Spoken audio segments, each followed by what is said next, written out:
Ladies and gentlemen, welcome to The Right Time, a Wave Sports and Entertainment original presented by Prize Picks.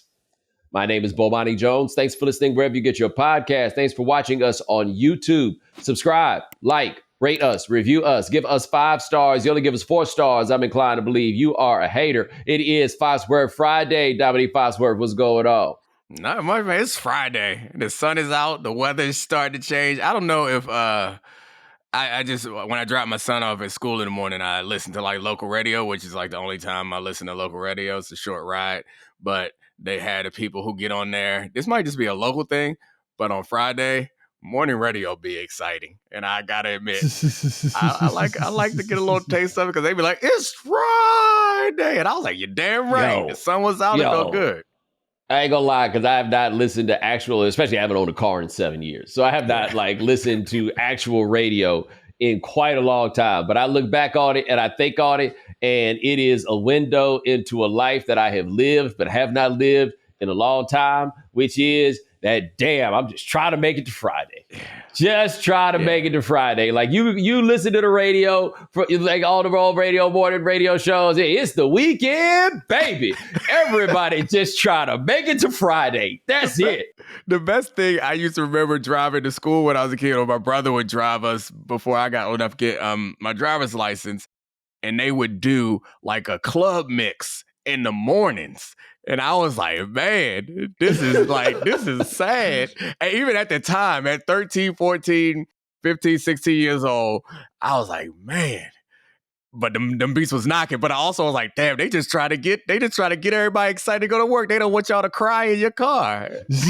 Nah, they just like, look, just a little while, just a little more to go, baby. You know what the club mix on Friday morning was? You play football. It was the equivalent of this one right here. Fourth quarter. Let's go, baby. This is why we work out. You know what I'm saying? This is what all the push-ups is for in the summer. This is why we run these steps, baby. Fourth quarter. And then at the end of that, we go get on the late days. That's what it is. I got to tell you this. So like, even not living in like, we got to make it till Friday. Also, like, I would look forward to Friday, and I still kind of look forward to Friday, but this is something different about being a parent, and maybe it's even a parent of 3 kids and a parent of older kids. The weekends be harder than the week sometimes, my brother. Like the weekends, because I gotta shuttle them a bunch of places. 3 kids, there's always a party. My daughter's 13, so every other weekend we mitzvahing. And they invite me. Oh, that's right. You live that life. I grew up in Baltimore County Public Schools. My first bar mitzvah I went to was last month. It was like there was just black kids. There was the couple white kids who couldn't afford to move out of Randallstown, and then there were like some immigrant kids who like their parents. They were like, "Oh, this is nice. Let's live here. They have trees," and that was about it. But yeah, the Saturday is birthday parties, mitzvahs, sporting events, and maybe we get a babysitter and go out to dinner that night. But them days be packed. Yo, Friday is an interesting thing for me at this point in my life because it's 2 things. I ain't got a family, and if we're being honest about this, I ain't got no job. That's not to say that I don't work, because I work. You know what I'm saying? I put in work, but I ain't got no job, okay? And I know I ain't got no job because, like, I was working at ESPN for a while. I used to do TV, used to do a bunch of stuff. And then we came to agreement where all I was doing was a podcast.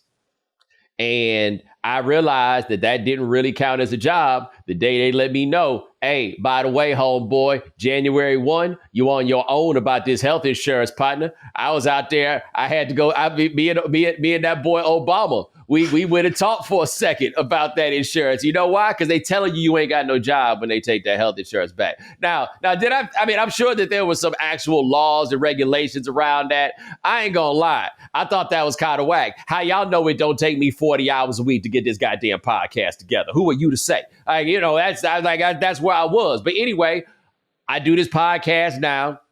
I ain't really got no job, right? But I get excited for Friday kind of similar to like being excited about somebody else's birthday. They gonna be in a good mood. And so everybody's gonna be in a good mood. And y'all be happy as hell on Friday. Sometimes my Friday is a Wednesday. You know what I'm saying? Sometimes Domonique got to do something on Thursday, so we got to record on Wednesday.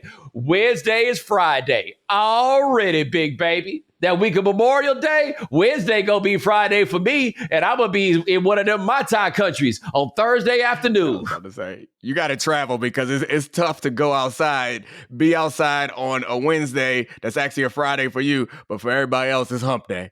And you out there grinning and, in the spot, Dominique. And they looking at you like, I go to work tomorrow. I got to go home, Bo. I got to go home. Dominique, yesterday, after we recorded the podcast, it was 75 degrees here in New York City. Like we just now getting some decent weather. I left my house. I made the walk to Central Park. I went a little deep into it, found me a rock. I put some sunglasses on. I put the headphones on. I took my shirt off and I just laid out there in the sunlight. Although it was Wednesday at 1:45. I'm just out there. I told somebody what I was doing, and I ain't saying that my friend wasn't happy for me, but I'm not sure I'd say that it was.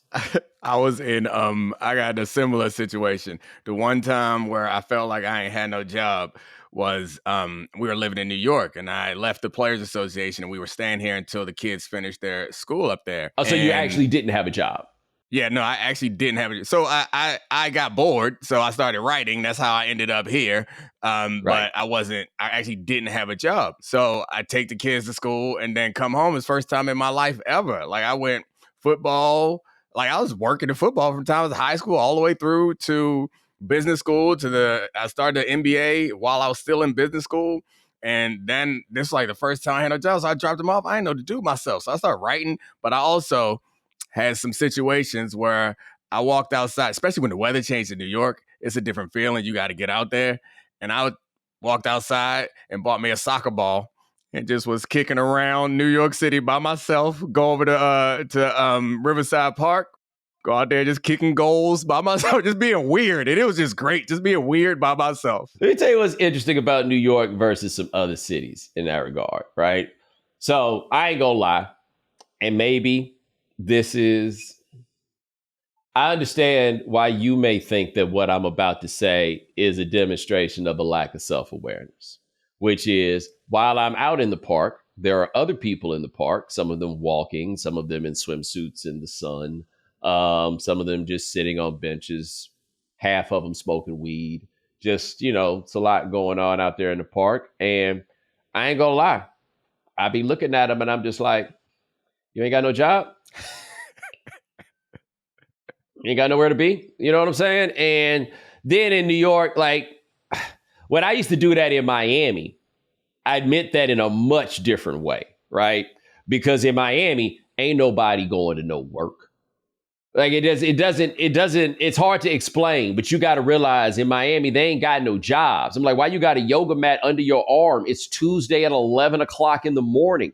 Why aren't you at work? Nobody's at work. And then I talked to more people who live there and you'd be like, oh, damn, no, people just don't really work. Like everybody I know in New York got a job. When I talk to them, they actually have jobs. But then I would look at people and be like, why ain't you at work? And I check myself and I'd be like, oh, that's right. My bad. Maybe you got a television show that finished shooting at 1 o'clock like me. Like that's how I felt in Miami. Like maybe that's what you out here doing. And it's on one of them Espanol channels. And that's the reason I'm not familiar with you. My bad. Right. Like maybe I ain't that special. In New York, I figure they got a reason to not have no job, but I still be out here wondering why they ain't got no jobs. I mean, New York is a place. I mean, obviously, there's all types of people, all types of situations.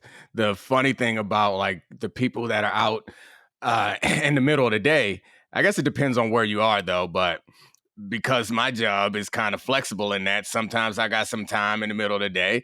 And what you end up finding, which is like my wife, she works hard from the time the kids get out of school to the time they go to school. And then in the middle of the day, that's her time. She Of course, you're doing these things where you filling out papers and figuring out what school's doing, all that stuff. But also, it's plenty of time in the day for you to catch up on the things that you want to do. So I feel like that's it. Those are your people, Bo. Your people is housewives. I'm a housewife. I'm a housewife. You're not a housewife, but like those are people who you go holler at them on a Wednesday, and they go be like, "It's Friday." Like those are people you need to lay out in the park with. Yeah, I ain't gonna lie. This work from home game does change things up a little bit too. You know. The truth is, them jokers might have jobs, right? Like we keeping it real. They out there laying out on that rock on a Zoom call with the mute and the camera off. Or not on a Zoom call. They ain't getting nothing done. They just hey man, I know somebody that got one of them offices with a bunch of people out there doing what the hell ever. Not. I should stop. So, we ain't snitching. Do you? You got a good setup. Congratulations. Hey, man, everybody know what time it is. You know what I'm saying? They all get it. By the way, I'm just curious. I didn't get a chance to ask Roy Wood this, and I'm just wondering how you feel. And this is just a general question that I think is very important. How would you feel if you found out that your entire industry just thought you was a buster? That is devastating. I know, like, people say often to the point where it's become a cliche where it's like money don't buy happiness. And like once you get over a certain amount of dollars that there's like no added value to money after that. Like I believe that, but I believe that it's hard for people to understand it. I think, and we in this industry, we hear this a lot where they're like, this player, like if I say that, like, man, it sucks for this guy, and you feel sorry for him, like Joel Embiid, like this is a terrible spot for him. And people throw in your face, but he got all that money though. I think this might be a situation where people can look up and say, I imagine I would give 100 M's back. If I got 300 M's, I will give 100 M's back to be like, to have their respect, like more than that. Like I don't got nowhere near the amount of Drake money, but if you offered me Drake's money and also my whole industry doesn't respect me, like my peers, I'll go back down to Domonique Foxworth money in a hurry just for some respect. Look, bro, the only people who out here talking about he don't care, he rich, are broke. Yeah. Because, and I'm not saying this as an insult to your broke ass. What I'm saying is that it's not. You know what I'm saying? Broke is about time and place, not state of mind. Okay. So like you rich in your brain. But when you broke, you feel like you do anything to get this money and not be broke anymore. And as long as you wouldn't, like, you figured like, yo, if I ain't broke, and I think this is a reasonable premise here, I'm going to get this money and then I'm going to figure the rest out. Okay.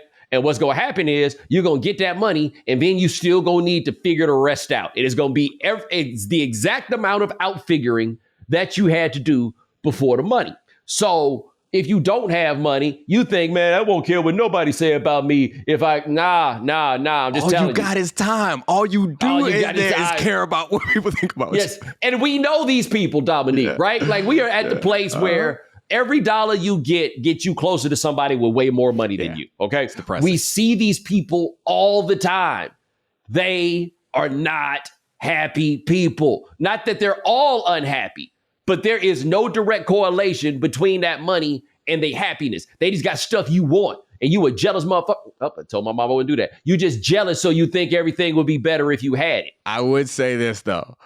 You and I both at different points in our lives been not in the situations that are as comfortable financially. As I get up here on my high horse and tell everybody none of that don't matter and I wouldn't trade my life for Drake's, I'll tell you this. If I was back in that spot, yeah, I'm gonna go, y'all, and call me a sellout if you want to. Y'all can stop respecting me. It's fine. I would deal with that in order to not have to look forward to Friday the way that I used to look forward to Friday, and not have to deal with the bullshit the way that I used to have to deal with the bullshit. So, like, what they're saying isn't untrue.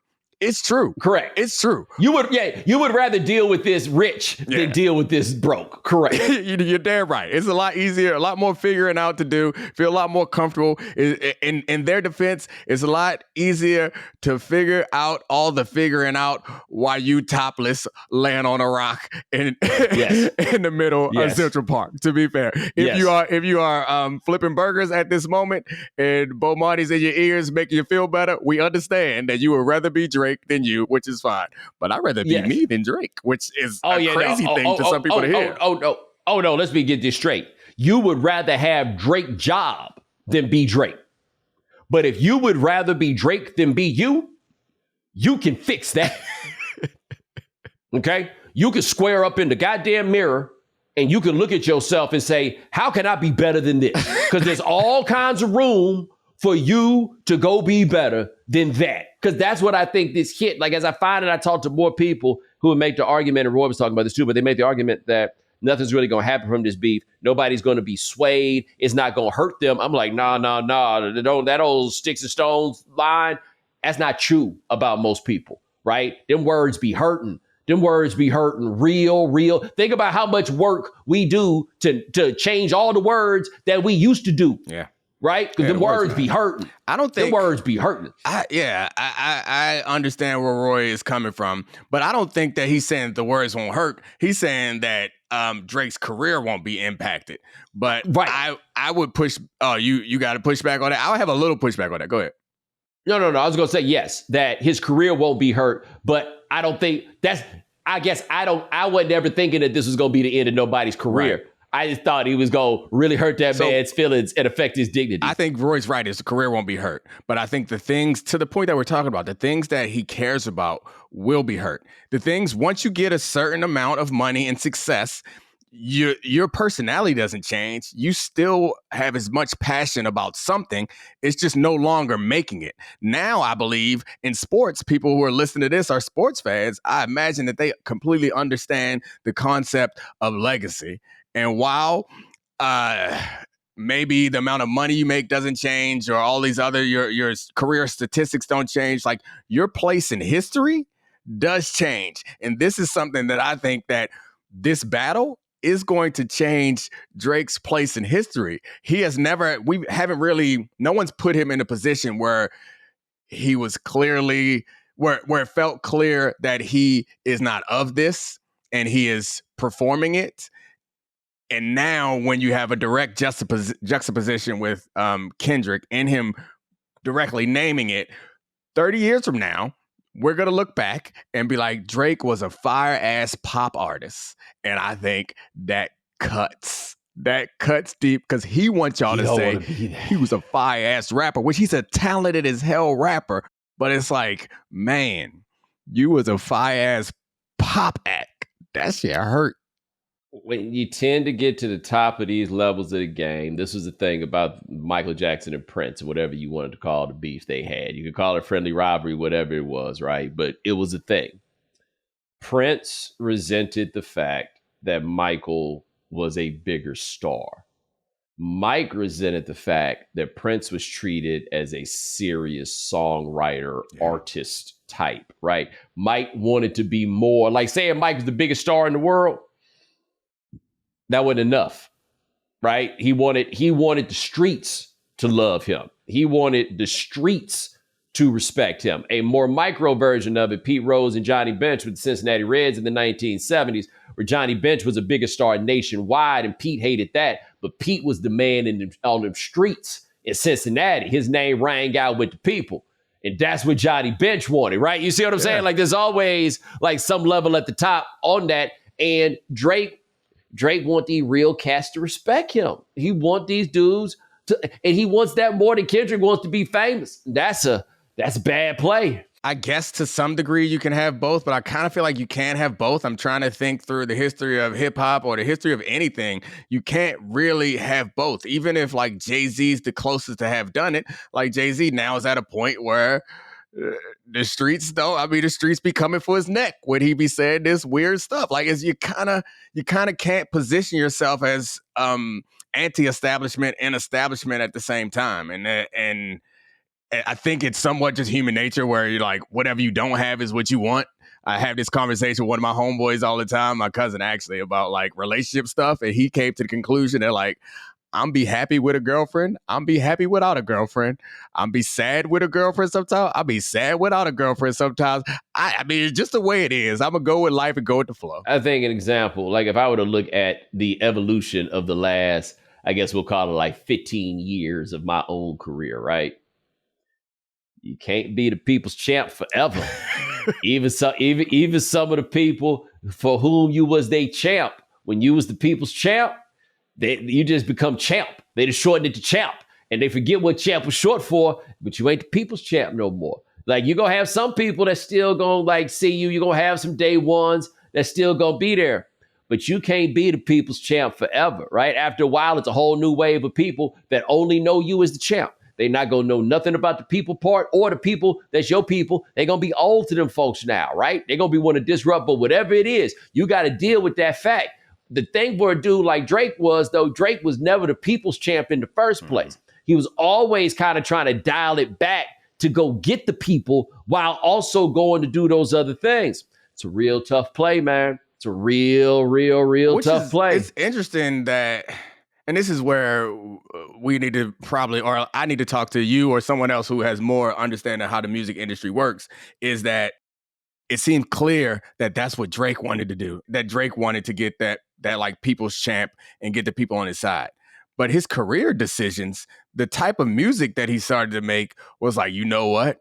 We got to reach the globe. And so like that to me speaks directly to what Kendrick is saying, in that when we, and whether it's true or false, when we listen to Kendrick's music, it's like this, it feels like a tour. When we listen to Drake's music, it feels like a bunch of people got together and said, you know what's popping right now? Try this accent. Try this beat. Yeah. This gonna really cook in Europe. Like it does not feel authentic. This gonna really cook in the girls' bathroom at a high school. Right. And I want to be clear. I'm not saying that to imply anything about who Drake dates, hollers at, or whatever.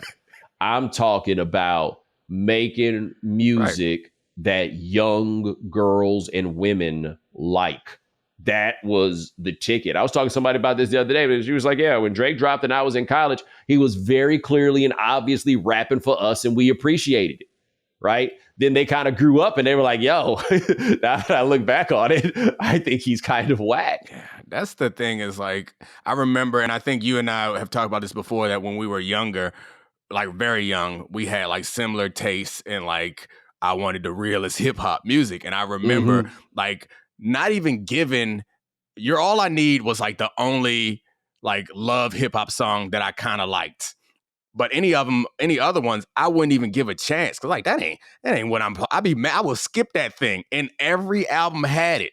Like I feel like even Onyx, I remember buying the Onyx disc, and at some point Onyx had to rap to me about love. And I was like, man, I don't need this shit. I don't skip that shit. I get older and like those the only hip hop songs that some women like. And if you trying to sell records, you know what? Make a whole album of them shits. And that's what Drake feels like he's doing. That's what LL used to do. You needed love songs, or there was option 2, which is tell him it's time to throw some ass. That's it.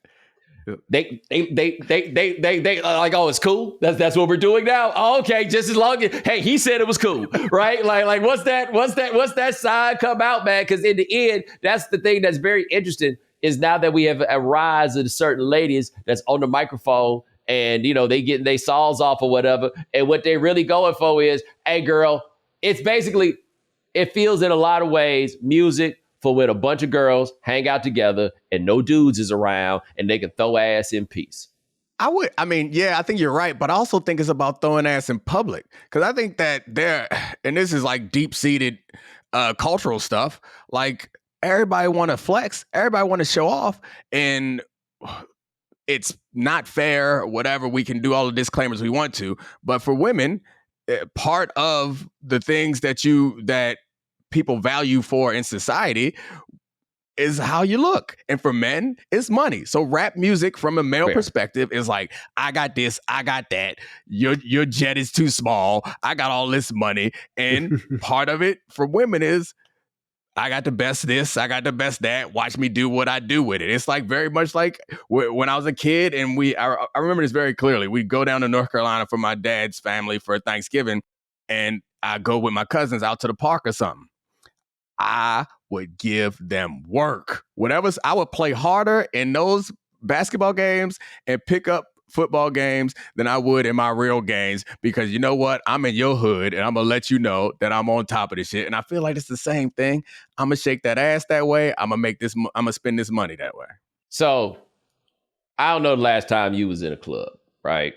When I went to Kansas City a couple weeks ago, went to some spots, and I literally have no idea the last time I was in like a club, right? Where people was throwing ass for free, as opposed to, for a donation, exactly, shall we say. Okay, but passing the hat. So I noticed an interesting thing that had happened where I said that they wanted to throw ass in peace, and you say they wanted to throw ass in public. And it seems that the new world now allows for them to throw ass in peace in public, because it was ass throwing, but it was nobody like, wasn't nobody, sidling up like, hey, here comes your boy. Yeah, no, it wasn't that. I ain't see no t-shirts getting pulled up. You know what I'm saying? They was not. I don't know what the new game was, but I saw them and they was throwing it, and they homegirls was going like this, and they homegirls was getting behind, around it or whatever. It seemed to be asexual. Yeah. The approach. I don't have an answer for it, but with this new generation, they a little different. And so, but in the end, the moral of the story is, you either need to tell them that you love them, or tell them to throw some ass. Don't necessarily like get too gray with your message, I suppose. My favorite thing though, when you talk about they all have like they had to have a song on it. The Wu-Tang attempts at it were always the best for me, because they were still the Wu-Tang. So like Meth found his way through it. But the idea that their song for that one of their songs for the ladies, the hook was, and I paraphrase, watch these rap N-words get all up in your guts. French vanilla. All up in your guts. All up in your that's sexy. That right there. That's how you know. That's how you know Method Man got it. He can just say whatever he want to him, and they going for it. This should tell you everything that you need to know. My dude, it ain't about how you say it. It's either you or it ain't. Hey. But it just might not. Like, I don't recommend you going up like, baby, watch this rap N-word get all up in your guts. It's not going to work for you to say, well, it wouldn't have worked for Capadonna. I'm not sure it would have worked for Ghostface Killer, and I think he could get away with just about anything himself. Hold up. After You All I Need video came on, half the dudes in my school showed up with they cornrows half in and half out, and they was confused why it wasn't working. You know why it's not working? You ain't Method Man. Like Method Man can get away with it. Your ass better clean that up and get your act together, because that ain't cutting it. Did they show up looking like the one-eyed bandit? Because it was that scene where the braids was half done. He had the crazy contact, and he was like licking his lips or something like that. You think I'm joking? Yes, they showed up with contacts. They was trying it all. Luckily, you're 5'6" and 14 years old, and think you about to pull this off. Your voice ain't changed yet, fool. That was one time unfortunate that, they said that Drake hair don't nap enough. Mine nap a lot. So I would give up before I could get my hair long enough to get cornrows. So I never actually pulled out, because I might have tried it too. I was like, hey, this is a shortcut? Y'all found me a shortcut? All right. I'll try a shortcut to that thing if y'all gonna put it out there. Oh my God, yo, we gonna come back. We got more at the right time. I don't know what we gonna talk about. NBA playoff basketball is in full swing, and testing your skills on Prize Picks is the most simple way to get in on the action.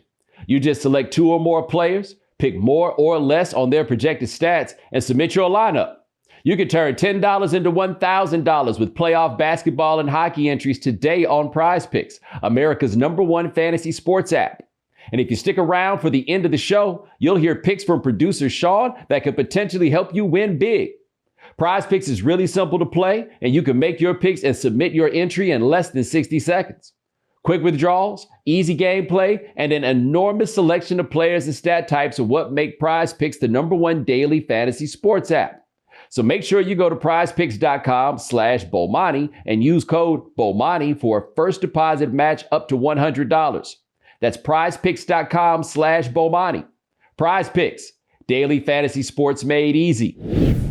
Oh man, the 90s. What a time. What a time. Hey, I'll say this for LL. Probably the thing with LL was, I can't imagine how frustrating it was to hate LL back in the day. Because LL was doing all this pandering, right? But he wasn't even that good at pandering at first. Remember, he put out that obnoxious Walking with the Panther album, which is the most obnoxious album anybody has put out. You go back and listen to it. I almost bought it on vinyl just to have it. Because it's like, go listen to it and ask yourself at the end, why would I like this guy? Like, why would I ever want to interact with this man? Like that is the album. But he would be out there and doing all that lip licking, and everybody came for him. And everybody that came for him, he laid them down in their shoes, boy. Every single one of them died in their boots. It was messing with LL. He was the creative player. It was a decision that he made. It wasn't who he was. Like, I feel like the crossover was like, all right, well, I'm at the top of this. What's next? All right, I guess I got to lean in on these attributes that I got. However, if y'all come for me, do remember that I was here at the beginning of all this. Like, I am comfortable in all that. Like, this ain't new to me. I can step back into it if you want to, which is the opposite of Drake, where Drake is moving from, oh, I was there, let me come back to here and try to show y'all that I'm down. Yeah. But you can't go backwards, I don't think. Yeah, but LL, it was like, bro, you ain't got to do this. But Drake, we all firmly believe that he does. LL, and this is to a point that you were making earlier, and I don't know exactly understand the reason why, but old rappers have not become uncool in the way that they used to be, because when I was young, I don't know what LL had done, but once I got into music, I knew I couldn't like LL. Like, you know what I mean? It's like, no, that's from the 80s. You know, that's late 80s. That ain't, you know, I had something else, but I guess there have not been alternatives presented. But right. Like these new guys, it's like Drake is, like you mentioned, Drake is popular in these middle schools and high schools now, which is an absurdity to me. Normally something else pops up as the antithesis, and that hasn't happened. This has been my thing for so long about this. The so-called big three, and I say so-called, but that's who they are, right? The three top dudes in rap been doing this for like 15 years. Like, when you think about the first time you heard them dudes, they supposed to cycle out by now. Is it that we just aren't aware of who the next level is? But like, you're right. They supposed to cycle out and be like a legacy act, and old people get excited about them. But no, these kids is hyped for them too. I'm 43 years old. I'm not supposed to have that much of an opinion on who on top in the game. Like, I'm not, like, this is not, I don't want to be on top of it necessarily. I'd like to be vaguely familiar with what's going on here, but it's not supposed to be this. And it got me thinking, like, what's going on now with the NBA? Because I think, hot take, LeBron's leaving the Lakers. And the reason that I'm inclined to say that LeBron is leaving the Lakers, and I'm saying inclined, I don't know. But my thought is, and look, we've got 20 years of experience with LeBron on this. If there's any mystery as to whether or not he's coming back, he's not. Every time that he's come back, we knew that he was going to come back. Anytime that he's left, it was in this, hey, well, it could go either way. Maybe he'll have a television show about it, whatever it is. But in all likelihood, he's still really good. I don't want to ignore the fact, but he's still really good. It's year 21. We're not supposed to still be talking about him. We're not supposed to still be talking about like James Harden in the way that we do. That's 15 years in the game. Paul George, that's 14 years in the game. Kevin Durant been in the league for 17 years. We not supposed to still be talking like this game was not built for them to be around as long as they are. Like I talked about, I called it the NBA gerontocracy. It ain't that terribly different on the court than the president. Right. We got these two old ass dudes out here running against each other, and each side saying the other dude is too old. Well, one side said one guy's too old. The other side said the other guy's too old, and he too a lot of other things too. Fair. But you know what though? They all saying that too. True, you know what I'm saying? But it's just like, but them cats. Let me tell you what you're gonna hear if Trump show up for any debates, right? This is what you're gonna hear on them debates from both sides. Say that again. Hold on. Try to say it in this year. Say it in this year. Say it in this year. I would say that Trump does have an advantage in that situation because I don't think he listened to the question in the first place. He gonna give you what he gonna give you. It's gonna be the same thing no matter what situation. I think that Biden did say that he is going to debate him, but I don't know. You're right about there's a new class, and I just thought about it this morning. I haven't had a chance to really bounce this take off of some producers, so maybe you can help me with it. But it feels like there's a new class entering free agency, a new class of players that never existed before, and it's these super talented guys that are past their prime. But with the way that they've set up the salary cap, they're also hella expensive because their max contract can keep coming up. And this class never existed before. So you're going to have to ask these guys to take, and I think Carmelo was kind of the first in this where it's like, hey, I'm going to take a pay cut. I'm going to take a back seat. But these guys, as you mentioned, not only are they not supposed to be playing like this, they ain't supposed to be playing. But they could be hugely valuable pieces. Like any of the top teams, if you add Paul George to them, if you add LeBron to them, we already like, oh, now they are the favorites. And that's just a new class of players that I feel like never existed before. These dudes are supposed to be like Paul George, great example. Year 14 in the past, a Paul George is coming in to play for the mid-level exception. That was what the mid-level exception was made for, was a dude. And by the way, the mid-level exception is a lot more player than it used to be, right? But that's what them cats was going for. The idea that Klay Thompson came into this year thinking he playing for a max. He got one leg, Domonique. And I don't even know, and I think his one leg might be half of this leg and half of that one. I don't even know, the full distribution of his one leg. He got one leg, but I just read something, they were just like, yeah, well, maybe he'll go sign somewhere for $17 million. I'm like, what you mean maybe? But you're right. This is a whole new class of dudes that are kind of expecting this sort of money. And what's getting me is the people signing the checks expect these dudes to stay good. Yeah. I'm wondering the example, because normally there's an example that happens that people try to copy, and I can't think of it, where it's like somebody did it. I can't think of it. I think it also could just be about power dynamics in the NBA, is that these guys are just they've amassed so much power and influence, and the transition from the NBA as a player to a front office to a coach is different than it is in football. So football front office are made up a bunch of guys who never played and some guys who played, but the guys who played have worked their way up. They've been out of the league for 10, 15 years. I think some of that has something to do with this. And it's just they have power. And I don't know how to explain it other than there is some residual impact of being, and maybe this is it.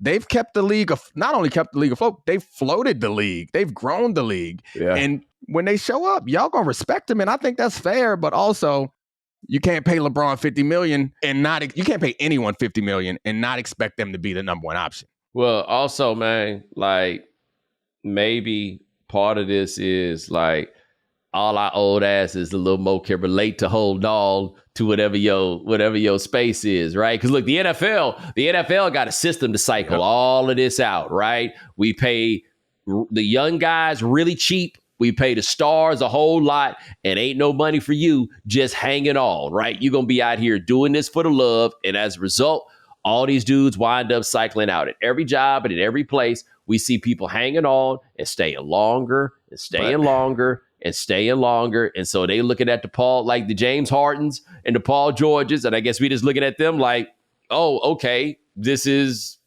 what it is, right? I'm trying to remember who it was I was looking at. And, it was the Kirk Cousins deal with the Falcons. And I was watching TV the other day, and I think it was Graziano that was on there and was talking about, you're telling Kirk Cousins that, you only expect him to be here for a year or two. And I'm like, he's 36. How long did he wasn't that goddamn good to begin with. How long did you think he was going to be here in the first place? They gave him a 2-year deal for a reason, because they thought he was going to be here for 2 years. But everybody thinks that we're supposed to hold on to these jobs forever, and we extend that courtesy when we want to the next person. But the reality was, no, if they sent Michael Penix for 2 years, that's about as long as they thought Kirk Cousins was going to be there in the first place. Reasonable. Period. Which is reasonable. I haven't, there's so many things that you said that sparked stuff in my mind, and they're all different, so I can't chase them all. But one of the things I will say is you said they have a system in football. They do for everybody but the quarterbacks. And the quarterbacks are the most like NBA stars in anybody else in the sport. Yes. And they're sticking around. I do think the Penix stuff is interesting because the thing that I felt that you might appreciate about this is I'm becoming a little bit more. I think when I first got into doing the sports analysis type stuff, I wanted to demonstrate that I was capable of nerding on the same level as y'all. And then the more time I spent around it, I recognized that I don't want to be a nerd. No disrespect. Some of my best friends are nerds. It's okay. I like you nerds. However, that ain't, and you made this point, that ain't what got me excited about it. That ain't what got me into this. And while I will break out a spreadsheet so that my information is informed, I'll construct all the weird formulas in Excel to make sure I'm informed. I recognize that that's the shitty part of my job that I don't like. And why am I going to let that guide my opinion? So like the morning after, immediately, the Falcons made that draft pick. I was like, that's stupid. And fortunately, I don't tweet that much because I would have said, that's stupid. I would have roasted it just like everyone else. And then the morning after, I'm sitting in the get up room and everybody like, that's so stupid. I was like, this is boring. Let me think harder about this. And like, honestly, to me, we should be encouraging this. Like, this is something we should be encouraging, not because I'm not a fan of that team. If you're a Falcons fan and you pissed, by all means. But all of us not fans, I recognize we can point out how it does not make sense to draft this way. But that is if you are grading the draft, and that's your job, grade the draft, by all means. But what you have to understand is what Terry Fontenot did is he made a high risk bet. And I respect it. And stop pretending like he's stupid. He got to say access to the same spreadsheets as we got. He knew this pick was going to be pilloried. He knew it. But you know what he's saying? I don't care. I recognize that my eyes tell me that Michael Penix is going to be great. My eyes also tell me that Kirk Cousins is going to be good.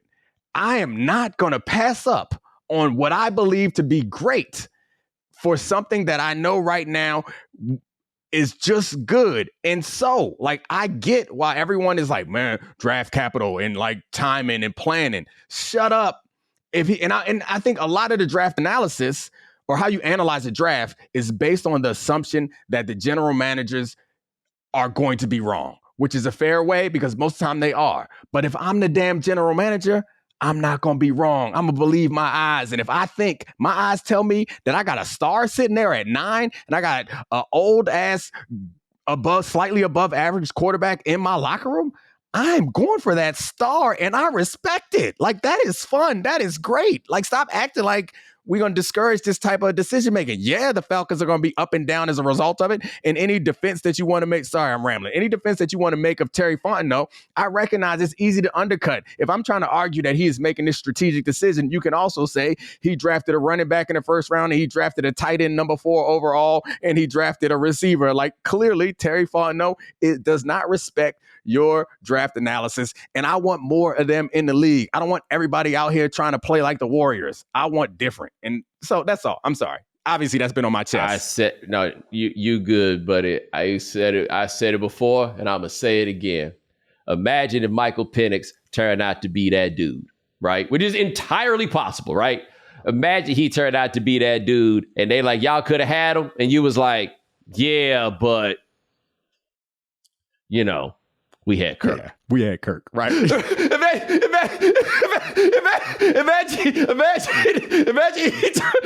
he turned out to be Patrick Mahomes, and you was like, we was cool though. We had Kirk. He's like, hey, I didn't want to get roasted the next day. I didn't want to get a D from Mel Kiper. Stop it. Like, this man is making a risk. That's the only thing that really bothered me about it was everyone's suggesting that he ain't know what he was doing. He knew what he was doing. And I respect somebody who's like, look, I'm not going to keep like inching along. I'm going to put it on the table and we going to find out. That's by all means. We had Kirk. I also want to point out, right, fans, we kind of had within a span a study of 2 draft picks. Michael Penix went number 8. The homie Olu Fashanu went number 11. And buddy, It was a completely different world in the way that that Michael Penix girlfriend was getting treated at the crib and Olu's girl was getting treated at the crib. Now, to be fair, Michael Penix girl looked like she'd been around for a while. It's entirely possible. I would also make the point, as you talked about Terry Fontenot thinking that Michael Penix was a star. Let me tell you who else think Michael Penix is a star. Michael Penix. That's right. Michael Penix is positive that he is a star. I'm not sure when exactly he figured out that he was a star, but he sent his shout out. I think he sent a shout out during one game to a homie on lockdown. He from Tampa, which, so, don't know if you know any of those boys, but they're a handful, buddy. He was sitting there with them. Don't ask me what I've been doing. Sunglasses on. He had that joint. Look. You got he got this. The way he was looking, he looked like he was invited to the draft, and he was like, "Nah, I want to stay right here where I can do what I do." At the crib, and his girl was right there next to him, and she played it real cool while it was going on. She clapped real quiet. Mom was on the other side. Mom wasn't even working as a buffer. He looked like the world was his when he got drafted. Then we had Olu. If you had to look into my side chats, I had one side chat that was evaluating how good players would be based on their reaction to being drafted, how they walk out, how they hug, and all that. And then there was the other side chat that was keeping track of the relationship dynamics. And you got to bring me into the full chat on that. I just had a couple back and forth as we was keeping track. We need to workshop some of these. So there was an early streak that was surprising, because I think that some people had thought the like stereotype had been broken, but it was clear that the stereotype had not been broken. And then, and then Michael Penix showed up, and the tide changed. I know Olu was after that, but after Penix, you started getting them D linemen, boy. Them D linemen, boy. They ain't with that foolishness. They turned the tide. Or the foolishness ain't with them. Also, it could go either way. We gonna say that they ain't with it. But anyway, okay. Like Caleb Williams was a very predictable situation. Yeah. That was how you thought that one would go. Whether it's right or wrong is its own discussion. There was no surprise. On a case-by-case basis, there's nothing wrong with people being with whomever they want to be with. Like, that's fine. And I mean, there's nothing. But there's trends. What? There's trends. Oh, yeah. What we're saying trends. Is they're macro level I'm going to tell you this. On Thursdays, on Fridays on my show, I do Roses and Thorns with my wife, and we do a segment together. And so one of the side chats was with her. And we haven't taped Roses and Thorns yet. The plan is to have this discussion with her on Roses and Thorns. Ooh. So I've never been happier that we are pre-recorded, because y'all will find out tomorrow whether this conversation is one that can be aired or this is one conversation that has to stay side-chatted. Yeah, brother. Because look here, no matter where you stand on this, no matter what your views are on this matter, no matter what you think about it, we even tiptoeing a little bit. Like I talked about it the other day, we need to talk about this louder on the broadcast and stuff. We be making movies about white girls and black dudes. Like, it's still a thing. Or no, the last movie was a black girl and a white dude. But you feel me? Like, we all understand it's a thing, guys. This jokes. We all in the same place when it comes down to it, right? But man, this means something to my sisters and yours. It means something different to them than it means to anybody else. And not everybody got the capacity. Don't everybody think this funny? Yeah, that's why I said I'm happy that we are pre-recording this. It is a conversation that I wanted to have, because I think there are interesting parts of the conversation that are like it's used as a weapon, and then it's like all these assertions made about people on both sides that I don't know are necessarily, or I don't think are true. Like, I think it's often like, I don't know. It's a conversation worth having. As I said, hopefully y'all have it, because y'all may or may not get a segment of me having it with my black wife. We'll see. We'll see how it goes. Oh, don't you worry. I'm going to say it now and say it again. Voicemail line 323-596-7767. Let us know about that time that either you brought somebody home or you was brought home and the reaction was a showstopper, shall we say. But you can laugh about it now. I can tell my own story, but yeah, I got it. Yeah. Call up 323-596-7767. There was a Saturday Night Live skit once where they said that they would record holiday arguments for you in case you could not make it home, kind of like a time life series. And I'll never forget that one of the arguments, and it just piped in out of nowhere, was, how dare you bring this black man in my house? I don't give a good goddamn if he can't hear me. That's wonderful. You didn't have an accent, which suggests to me like you're capable of doing the Southern accent. So I don't know where they was from, but it's a reminder that they everywhere. I think it was Will Ferrell who was doing the voice. So there wasn't any. Oh no, brother, don't you worry. Don't you worry. This has gotten close enough to the Jones house that I know that this is not about geography, baby. But I do think it's not about that at all. I do think what you and I have talked about before, and I've come closer to your side, is there is something different about the South and the out in the openness of it, like the honesty of it. They would have waited till you leave if it was up north, unless it's in New Jersey. And New Jersey's different. In Boston, it might be different. Everywhere else, up north, they wait till you leave to be like, hey, don't you ever bring that. What was the word we used last time? Did they say it? No, we had decided last Foxworth Friday, we decided, was it, I'm scared to even say, was it Jigaboo? We decided it was, There'll be no job talking to Jigaboo in this house. What you bring, that's definitely happening. But don't show up and be like that and be 6'6", then you got an easy pathway. Yeah, but I'll tell you this. I'll never forget this for the life of me. I think it was, I don't want to say which one I think it was because it's unfair to put a name on it. But Alabama had a player who wound up going to the NFL. I'm pretty sure it was one of them. But anyway, he had gotten locked up for putting his hands on his girl. And that girl's daddy told anybody who would listen that it was probably her fault. She had a temper, and that is the way that she acted at times, And so if he had to guess, she was responsible for what was going on. The charges wound up being dismissed. And when that man was walking out of there, they interviewed the daddy, and the daddy's response was Roll Tide. Bro. Like there are some things. I'm just saying. There are plenty of evidence that we love football too much. But that is, I watched the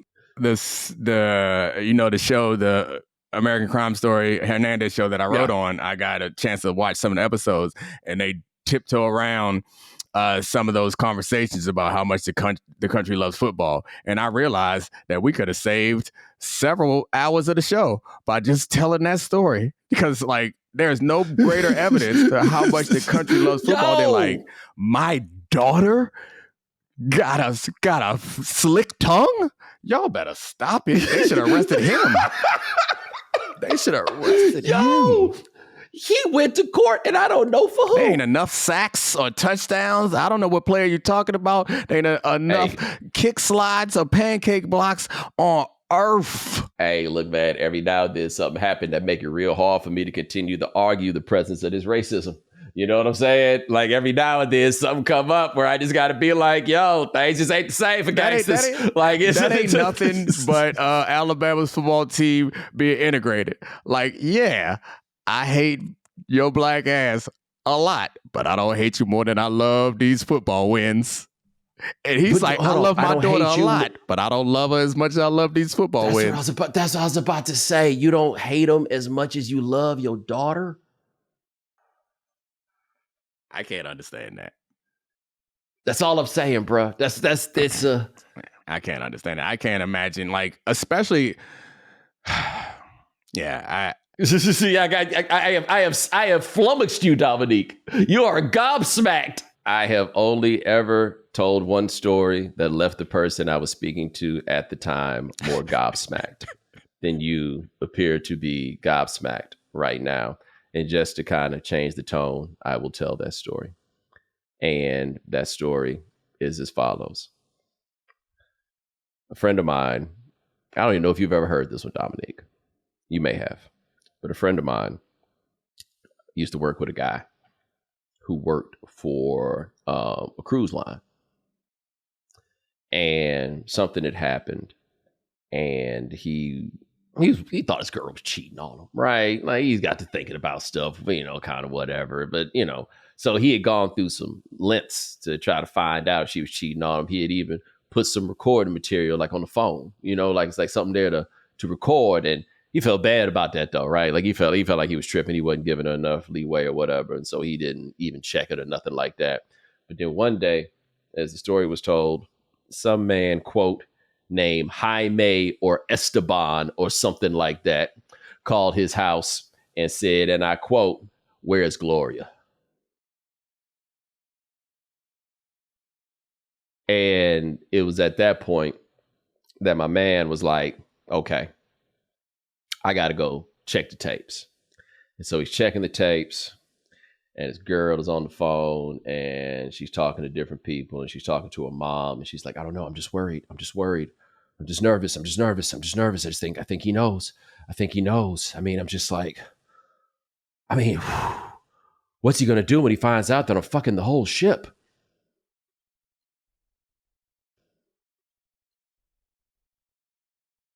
And that is Domonique Foxworth. Check him out on the Domonique Foxworth Show, available where all fine podcasts are available. Ladies and gentlemen, thanks so much for joining us here on The Right Time. We do this 3 times a week. My man, Sean Yu, handles everything behind the scenes. Thank you, sir. Remember, follow The Right Time. And also, again, 323-596-7767. That's the voicemail line. That time that you were brought to the crib or you brought somebody to the crib, and let's just say it didn't go over so well. You know what I'm talking about. Don't be calling with these stories that ain't on the theme. You know what I'm talking about. 323-596-7767. Remember, follow The Right Time. Subscribe, like, rate us, review us, give us 5 stars. You only give us 4 stars, I'm inclined to believe you are a hater. We'll talk to you guys in a couple of days. Take it easy.